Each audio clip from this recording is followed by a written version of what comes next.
मोहतरम हज़रात, ज़्यादा से ज़्यादा हमारे चैनल को सब्सक्राइब कीजिए और वीडियो को शेयर कीजिए। रील वाले कंटेंट से दूर रहिए। इंस्टाग्राम पर जो आ रहा है 90% फेक आ रहा है, झूठ, और खुद मुसलमान झूठ फैला रहा है सिर्फ व्यूज और लाइक के लिए। और ऐसा नहीं कि कोई ऐरा गैरा, ऐसे बहुत सारे लोगों पर मेरी नज़र है मुसलमान, चैनल पर उनके 1-1 मिलियन फॉलोअर, फेसबुक पर 1 मिलियन फॉलोअर, लेकिन फेक न्यूज़ फैला रहे हैं, गलत खबरें दे रहे हैं। तो आप ऐसे इंसान पर भरोसा करें जिसकी एक भी खबर कभी झूठी साबित ना हुई और उसके सोर्स बहुत जेन्युइन हो। यह नहीं कि खाली अखबार की कटिंग। अब जैसे हम अखबारों की कटिंग लगाते हैं या कोई डिजिटल मीडिया का सोर्स लगाते हैं तो सस्ते यूट्यूबर क्या कर रहे हैं, इंतज़ार करते हैं रज़ाग्राफी क्या अपलोड करेगा, फिर उसके बाद रज़ाग्राफी ने जो सोर्स लगाया है वही सोर्स निकाल कर, वही स्क्रीनशॉट लगाकर 4 बातें अपने मन से बोल दे रहे हैं। ये हो रहा है, कौम के साथ धोखा हो रहा है।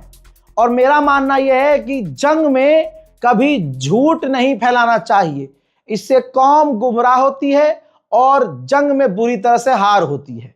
इस रिपोर्ट को शेयर कीजिएगा। मेरी बात समझ में आए तो मेरी दुआ कीजिएगा। जय हिंद।